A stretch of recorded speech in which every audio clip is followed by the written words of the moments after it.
Samedi 22 avril, Accolade présente Balade au son du K de 19h à minuit avec Eric Kozak, figure emblématique du K, et le groupe Réel de Brigitte Zabarel, orchestre 100% féminin. Artiste invité, Ami des Îles, la troupe d'Accolade et Musique Tambou Martinique. À gagner 2 bons de 100 € sur l'achat de billets d'avion vers les Antilles chez Billets Discount. Samedi 22 avril, Accolade vous donne rendez-vous à la salle des fêtes de Villeneuve-la-Garenne, avenue du 8 mai 1945. Billets en vente sur Bizouk. Renseignements 06 15 06 38 76 ou agiaccolade.com. Encore tout le monde rendez-vous à Villeneuve-la-Garenne le 22 avril. Dans toute la avorté comme maturité. Tout le monde là. Boudoum. Hexagone, actualité.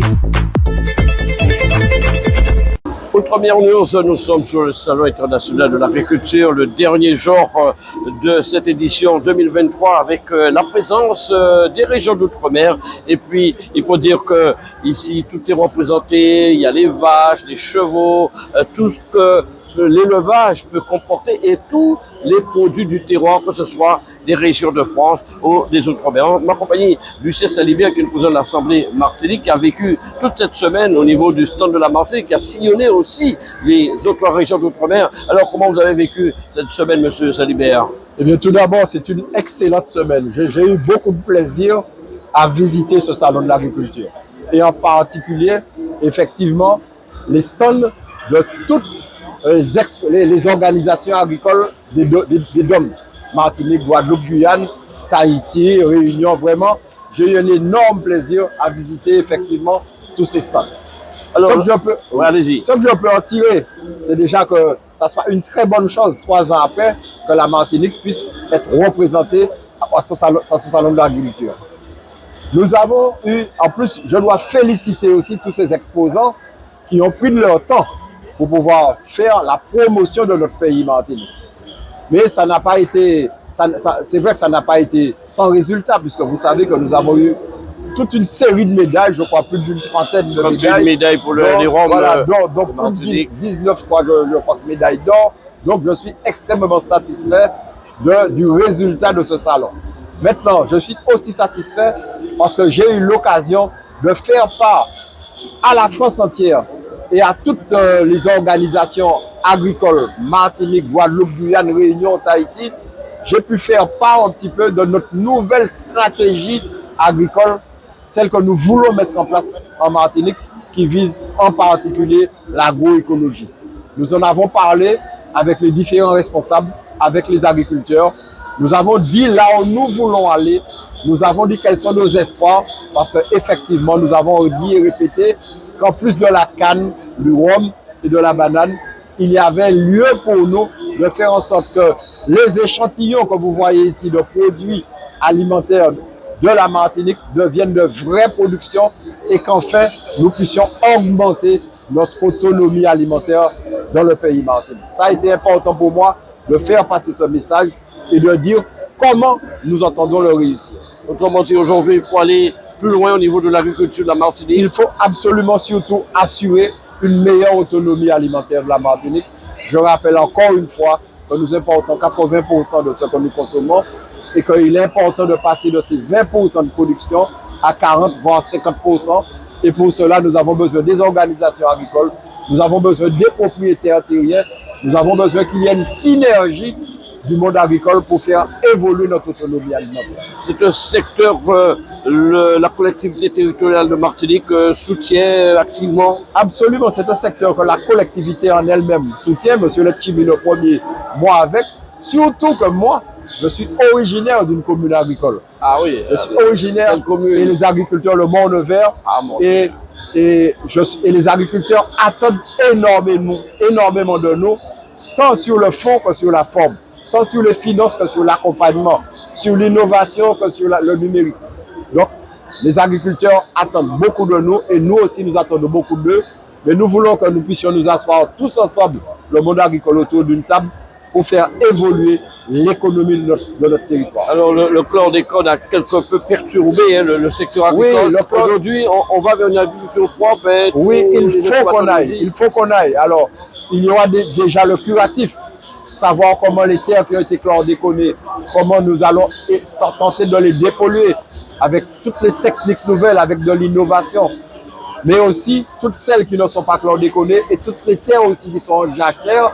Il est important de les mettre aussi en production pour nourrir sainement notre population. Toujours sur le salon de l'agriculture, salon international de l'agriculture, porte de Versailles, sur le stand de la Martinique. Avec moi, monsieur Émile Rosalie. Émile Rosalie, qui est le vice-président de la Chambre d'agriculture de Martinique. Alors, comment avez-vous vécu ces 8 jours ici à Port de Versailles? Alors, à vrai dire, je n'ai pas fait 8 jours, hein. Je fais que 6 jours. Mais de ce que j'ai compris aujourd'hui, là, on a une nouvelle organisation, parce que ça faisait déjà, on était resté absent 3 ans. Et apparemment, les personnes qui effectivement nous ont accompagnés dans cette aventure ont l'air d'être très satisfaits.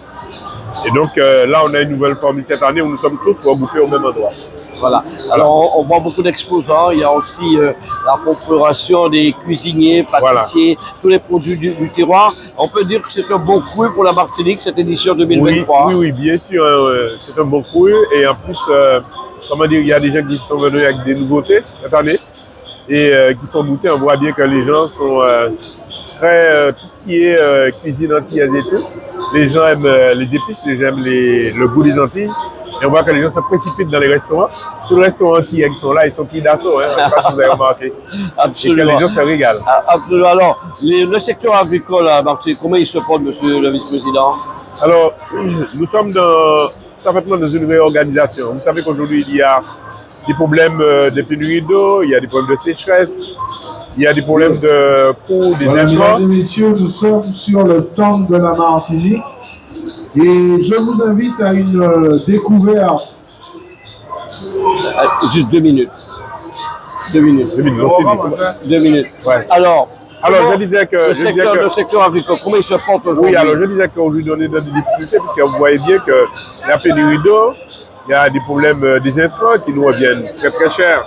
Et donc là, il faut qu'on repense à une nouvelle agriculture, il faut qu'on trouve des ressources chez nous-mêmes pour pouvoir produire. Donc c'est ça notre difficulté. Et puis c'est vrai qu'il y a effectivement pas mal de terres en friche. Il faudrait le revaloriser, mais il faudrait que les jeunes justement puissent être prêts pour prendre la relève parce qu'il y a beaucoup d'agriculteurs qui sont âgés et qui partent aujourd'hui pour préparer la relève. Voilà, à la retraite. Donc la relève, il faut la préparer. Je sais qu'il y a, on va dire 40 ans, il n'y avait pas cette agriculture. Moi, quand j'ai démarré en agriculture, je n'ai agriculture en 1980, il y avait que la canne, la banane et l'ananas. Alors on nous demande beaucoup, c'est vrai. Mais il faut savoir que cette agriculture nouvelle, qui est de la diversification, elle est très jeune. Ça fait à peine 40 ans. En 40 ans, vous ne pouvez pas faire ce que d'autres pays ont fait depuis 250 ans. Donc, je ne me décourage pas, je dis qu'on est à la croisée des chemins. Et que ceux qui viennent auront, à partir des bases qu'on a jetées, eux-mêmes faire d'autres choses, faire de l'innovation et apporter quelque chose d'autre à l'agriculture martiniquaise. Nous sommes avec Renaud sur le stand de la Martinique depuis quelques jours qui anime ce stand avec une animation non-stop, on va dire. Alors, la mission, on peut dire, elle est accomplie. Nous sommes à quelques heures de la clôture aujourd'hui. Oui. Nous avons une belle représentation. Nous avons pu présenter à la fois nos productions, à la fois nos savoir-faire et surtout une gamme de produits très différentes et complémentaires. Tout au long de ce salon, on a pu découvrir des gens du parc naturel régional de la Martinique avec le miel et le manioc. Il y a sur ce stand la banane de Guadeloupe et de Martinique, le rhum AOC. Ensuite, on a trouvé des petits exposants avec, disons, de taille plus modeste, avec Canelli qui propose du jus de canne, Bel Pays qui propose des fleurs tropicales, Excellence Glace qui propose de la glace et sorbet en tout genre. Il y a Monsieur Ognier qui propose de la phytothérapie à partir de nos plantes de chez nous.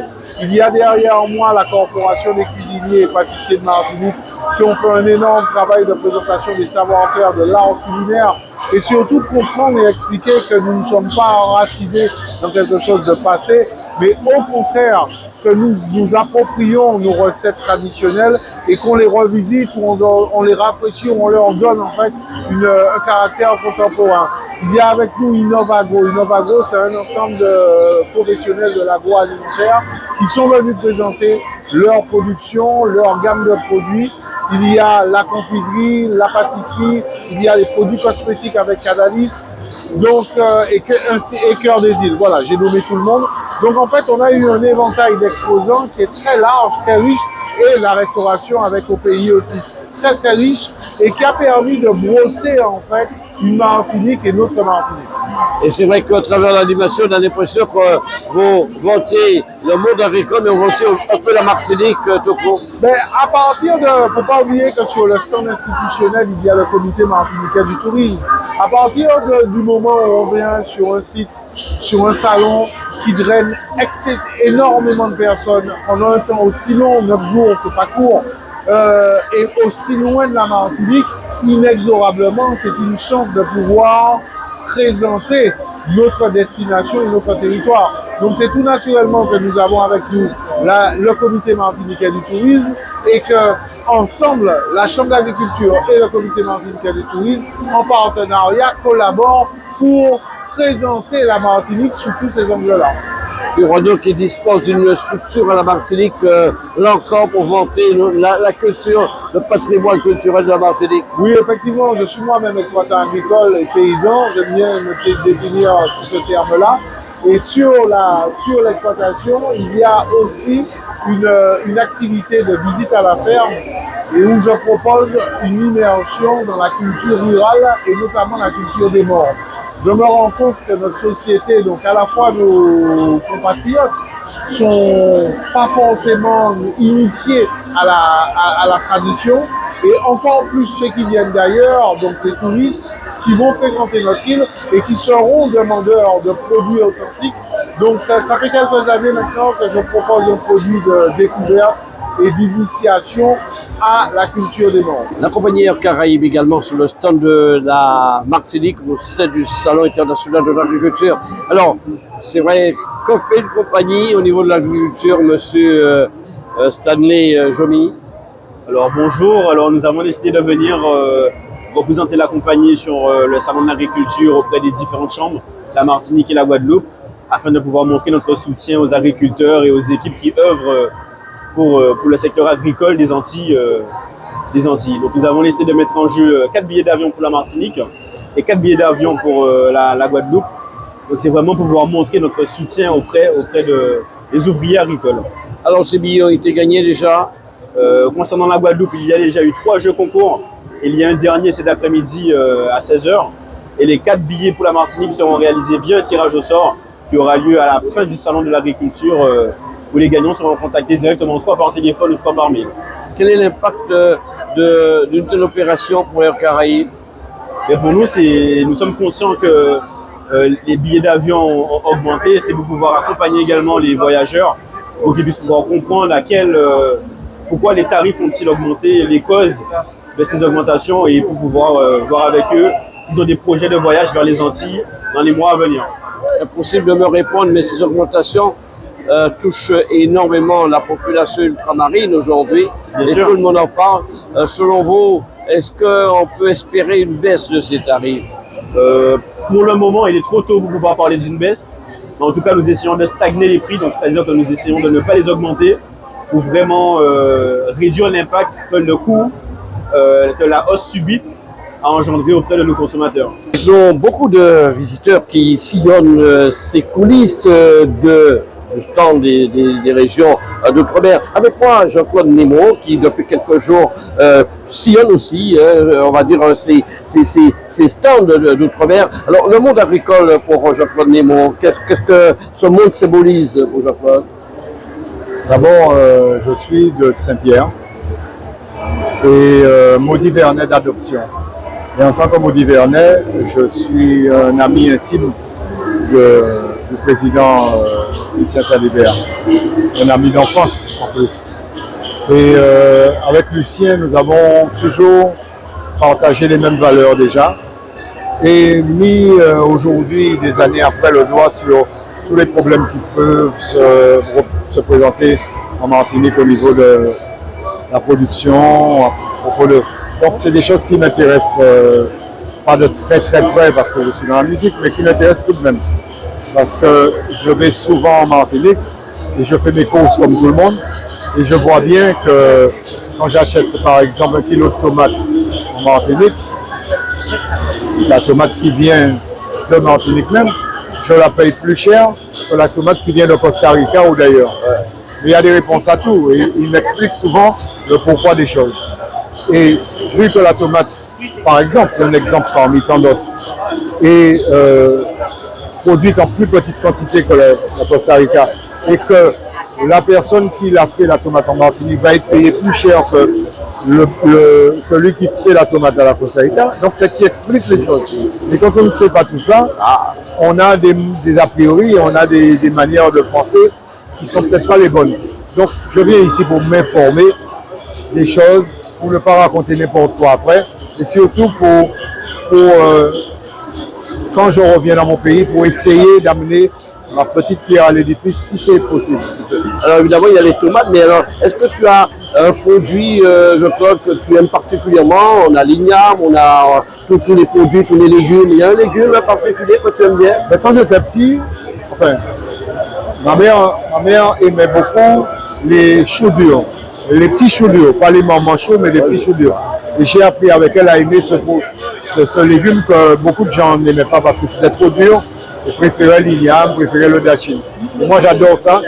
Et j'ai des amis en Basse-Pointe qui m'ont dit que c'est un produit qui devient de plus en plus rare. Donc, ils essayent de faire ressortir ce produit-là.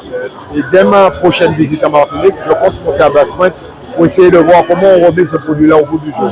Alors, on connaît le légume préféré de Je Prends des mots. Je crois qu'il a connu une dernière question, un vrai succès à la Triombe Martinique. Un moment inoubliable, ce passage à la Triombe, je crois, pour voir. Oui, inoubliable parce que c'est la première fois que je faisais un spectacle où je passais de pianiste à complètement chanteur. C'est une chose que je voulais expérimenter, on va dire, depuis un moment. Et je pense que l'examen, je l'ai passé Surpris par le succès. un petit peu, oui, quand même, parce que je ne m'attendais pas à ce que le public m'apprécie autant en tant que chanteur intégral, je veux dire. Donc maintenant que je pense que j'ai réussi l'examen, je vais continuer là le 18 mars au Trianon en essayant d'amener des petites modifications parce qu'il y a des petites erreurs qui ont été faites à mon niveau. Et puis on verra bien, qui vivra verra, l'avenir avec mes musiciens, qui est une très très belle équipe. On verra si on peut continuer et aller. J'ai déjà des propositions pour l'Afrique, pour le Cameroun notamment, et on va voir ce que ça va donner. Outremernews.fr, le site de l'actualité outre-mer, 24 heures sur 24 et 7 jours sur 7. Retrouvez la chaîne Outremer News sur YouTube. Outremer News, nous nous trouvons toujours au Salon international de l'agriculture avec c'est le dernier jour, il y a une foule considérable. D'ailleurs, hier il a fallu fermer un ou deux halls parce qu'il y avait trop de monde, question de sécurité. Et ce dimanche, eh bien, on voit la foule à travers les différents stands des régions d'Outre-mer. Avec moi, un habitué du salon, Bernard Boulanger, qui présente des délices Guyane avec de la confiture, des sauces créoles, bref, toute une panoplie de produits que tout le monde peut aimer. Alors, vous êtes un habitué, M. Boulanger, du Salon de l'agriculture et de la Foire de Paris. Quelle réaction par rapport à cette édition 2023? C'est pour nous une très bonne édition. Et puis vous savez un peu notre attachement à venir ici pour représenter la Guyane et les saveurs guyanaises. En fait, nous, on a une panoplie d'une à peu près 200 références que nous faisons, aussi bien des confitures, des condiments, on fait des conserves maintenant, on fait des vinaigres, de l'huile, des sirops, des punchs, et tout ça à partir des fruits de Guyane. Donc ça, c'est exceptionnel, et maintenant qu'on a notre boutique à Paris, on a besoin de cette notoriété, hein. C'est ça qu'on vient chercher. Oui, mais c'est une gamme assez riche, hein. Quand on voit tous les bocaux ici, c'est très très riche. En fait. Ouais, c'est une gamme variée. Très très variée, on a à peu près 200 références, ce qui est énorme, hein. Mais compte tenu de l'usine et que de l'étroitesse aussi du marché de Guyane, on est obligé d'avoir cette diversité. Et là, on l'a fait connaître maintenant en métropole à travers notre boutique. Alors, tous ces produits sont fabriqués bien évidemment en Guyane. Ah oui, oui, tous les produits sont fabriqués en Guyane, dans notre usine. et à partir de l'agriculture guyanaise. Alors justement, vous faites vivre aussi par le biais de ce que vous faites le secteur agricole, puisque vous avez besoin de tous ces fruits et légumes pour fabriquer vos bocaux là. Ah oui, nous on a à peu près un peu plus de 30 agriculteurs qui travaillent pour nous, et en même temps il faut savoir qu'en Guyane il n'y a pas de culture intensive. Et il y a à peu près 40% de nos fruits, c'est des fruits de jardin. Ce sont des gens qui nous livrent parce qu'il n'y a pas de culture. Donc voilà, on utilise des fruits de jardin. Donc vous imaginez la qualité des fruits qu'on utilise, parce que les fruits de jardin, il y a rien quoi. Il n'y a pas d'engrais, il n'y a pas de pesticides, et ils connaissent pas ça quoi. L'agriculture propre, on va dire. Ouais. Alors, vous avez une boutique à Paris. Et la boutique, elle est située où exactement? Alors, la boutique est située dans le 18e, au 83 rue des Martyrs. C'est près de Montmartre. Hein. C'est un quartier qui est magnifique et en fait très touristique aussi. Et ça te permet, nous, de faire connaître nos produits. Et on a une bonne clientèle, aussi bien antillo-guyanaise que des gens du quartier qui viennent s'approvisionner chez nous. Des touristes qui vont en Guyane et qui ont envie de manger un peu pimenté, goûter à des confitures aussi, peut-être viennent vous voir. Ah oui, alors il y a beaucoup de gens qui sont passés en Guyane, qui ont un peu la nostalgie. Ils viennent nous voir parce que la boutique est très jolie et puis elle donne envie quoi. Et on a fait une boutique un peu format salon, c'est-à-dire qu'on peut goûter les produits avant de les acheter. Bien. Donc c'est parfait pour les gens qui connaissent pas. Alors, vous êtes ici au salon énième fois. Qu'attendez-vous de tels salons pour vos produits? Alors nous, c'est très important. Nous, on recherche la notoriété pour pouvoir vendre nos produits et pour que les gens viennent nous voir aussi au niveau de la boutique. Donc c'est important qu'on fasse connaître la marque Délices de Guyane et les différents produits, les différentes gammes que nous avons et que nous présentons aujourd'hui. Bonjour la société. Bonjour les invités. Bonjour tous les amis. Nous venons pour montrer ça, les producteurs du pays. Bonjour toutes ces mounions. Bonjour tous les amis. Bonjour la société. Nous venons pour montrer ça, belle folklore de nos pays. Roulez! Bonjour la société. Bonjour tous invités. Bonjour tous les amis. Nous venons pour montrer ça, belle folklore de nos pays.